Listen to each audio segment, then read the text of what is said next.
Então, mais um vídeo aqui do canal. Agora a gente vai falar sobre o que vem depois do doutorado, né?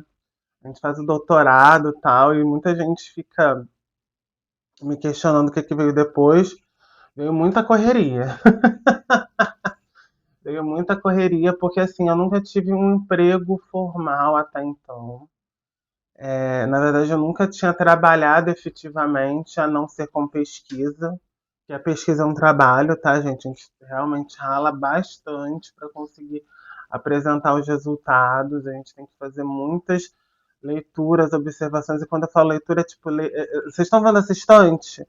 Essa estante aqui maravilhosa são só dos meus livros que eu colecionei entre mestrado e doutorado, né? Com muito esforço da minha mãe, consegui construir essa bibliotequinha aqui mínima. E eu falo da minha mãe porque nela que me comprava os livros e tal. E aí eu tinha que sobreviver, pagava as minhas contas pessoais com as bolsas, né? E, cara, se não fosse esse esforço danado, não tinha chegado onde eu cheguei, assim, sabe? Mas só continuando. Daí, eu tive duas oportunidades muito bacanas logo depois que eu terminei o meu doutorado. Uma foi em julho. Uma foi em junho e outra em julho. Eu vou começar da de julho, que é onde eu estou trabalhando até hoje, que é no Instituto Burburinho Cultural. Lá eu presto serviços como PJ, né? Eu acho importante estar situando isso tudo.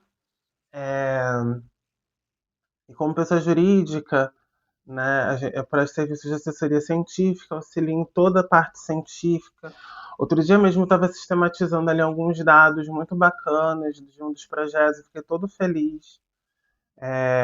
Então, assim, isso tudo porque a minha chefe, também minha amiga, ela, ela viu um potencial em mim, me chamou, integrei a equipe e hoje estou aqui super feliz. Já fazem. Esse ano será meu terceiro ano já, olha, passou rápido. Foi em 2023, né? 23, a gente faz 25, 26. 3 anos quase já de empresa. 3 anos de instituto.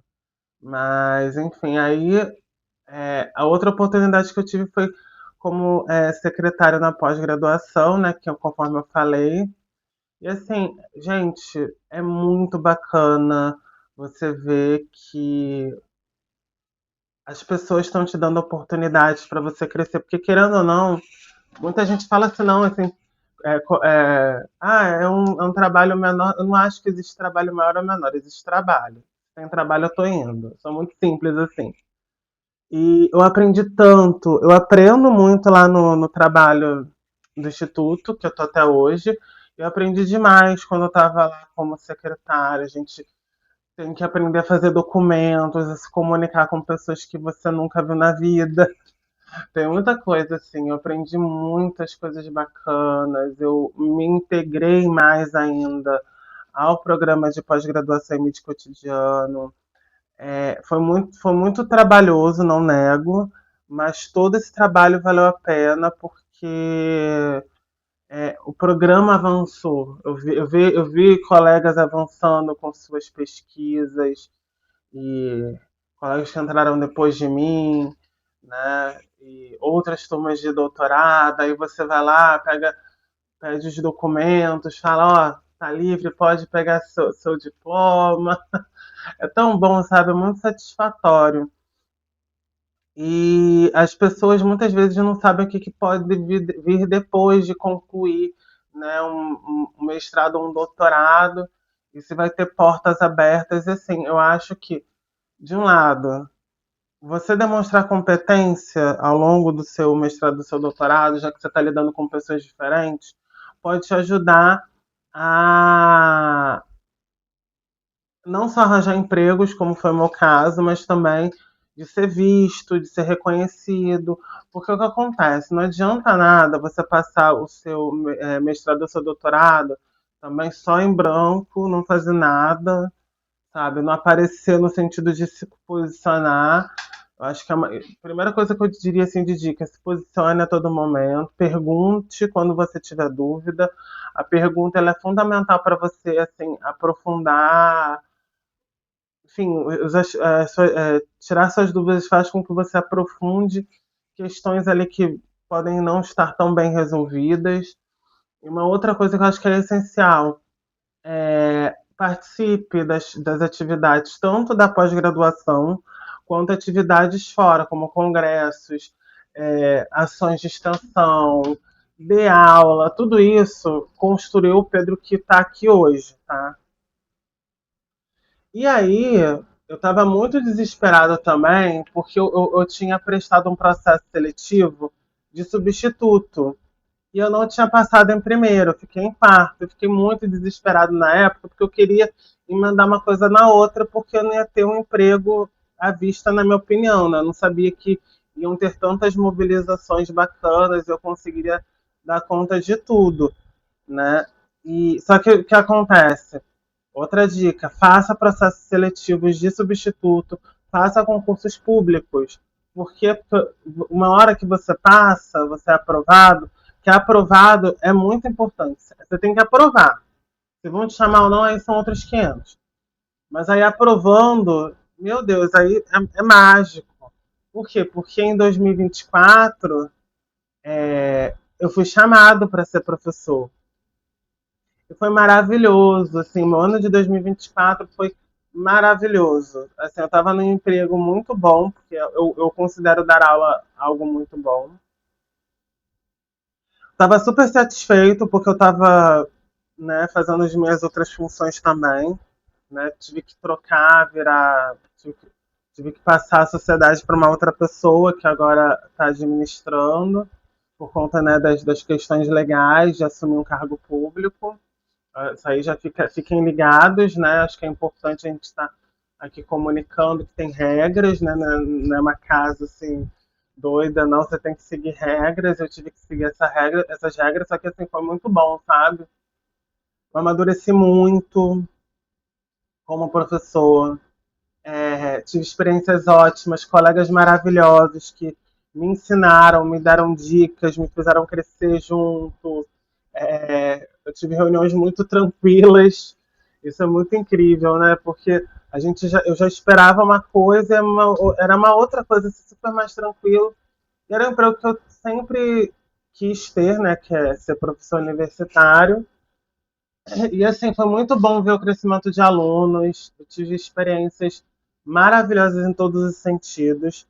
A minha predileta foi orientar. Eu orientei 6 trabalhos de TCC, todos nota 10, que é um dos meus maiores orgulhos, inclusive. E todos com muitos elogios, porque eu fiquei orgulhoso deles, sabe? Um sentimento tão estranho. Porque até então, assim, eu queria. Eu vou falar assim, até principalmente na graduação e no início do mestrado, que meu trabalho fosse elogiado. Quando você vira professor, você quer que os outros elogiem os trabalhos, não só dos seus orientandos, mas é tão bom assim elogiar trabalhos bem feitos, porque você vê lá a dedicação. E quando é o seu orientando ou sua orientanda, gente, é mágico, assim, é mágico. Todos os trabalhos, eu amei ter orientado, tentei dar o meu melhor, sabe? Dentro das possibilidades do que era possível ser o melhor. E todo mundo foi muito bem. Acho que foram 6 que eu orientei, né? Não tô excluindo ninguém, não, né? Acho que foram 6 mesmo. Eu não lembro mais, vou ser bem sincero. 3. Foram 6. E todos muito bons, assim, eu tenho muito orgulho de cada um. Eu lembro do trabalho de cada um. É que eu tô tentando, tava vendo se estava esquecendo de alguém, tá? Isso acontece. A memória às vezes pode falhar, apesar da minha B12 estar em dia.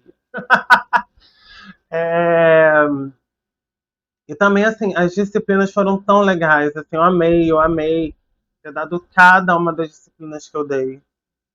Não me arrependo, assim, de nada, sabe? E ainda organizei eventos. Só organizei, sabe o quê?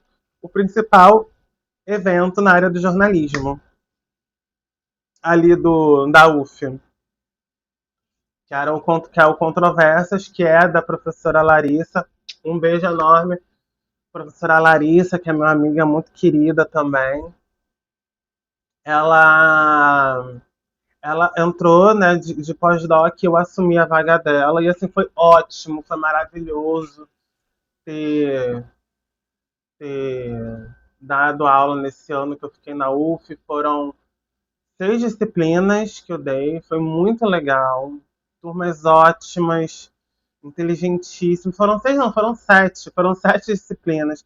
Turmas inteligentíssimas, alunos super dedicados, assim, as alunas maravilhosas, os alunos maravilhosos. Eu não tenho uma crítica assim em relação à dedicação deles e delas. E foi muito bom porque eu soube entender que existem técnicas que dão certo, umas dão certo, outras não. Daí a gente tem que sempre ser muito inventivo, né? Porque as coisas vão sempre mudando. E assim, eu estou muito feliz. Vocês não sabem o quanto que eu sou feliz hoje, porque por mais que tenha sido só um ano, como professor, me abriu possibilidades de pensar coisas, inclusive estar aqui criando esse conteúdo para vocês agora em 2026. Até então não tinha coragem, nem tinha pensado que eu poderia gravar, por exemplo. Agora eu tô aqui gravando, eu tô com 5 horas de gravação, tá? Eu tô aqui gravando mais um vídeo, mas eu gravo tudo de uma vez só, né? E, enfim, acho que esses são alguns dos desafios não, né? Essas foram algumas das coisas que vieram depois, né? Hoje, agora, esse ano eu vou começar meu pós-doc. Ano passado foi um ano de fazer pesquisa. Eu trabalhei como pesquisador no Instituto Brasileiro de Informação em Ciência e Tecnologia, o IBICT. Foi uma experiência excelente também. Esse ano, agora, pós-doc. Olha que legal, gente. Mas, assim, eu acho que é isso que eu tenho para comentar agora, né, sobre esse assunto. No próximo vídeo aí, sim, eu vou falar dos desafios, porque tem muita coisa para falar. Eu acho que, assim, se tem o que vem depois, também tem os desafios de você, o que você vai enfrentar, o que eu acho que dá para ficar ligado. Vai ser assim, para organizar muito essa coisa da sua trajetória, caso você queira seguir. Tá bom? Um grande abraço e até a próxima.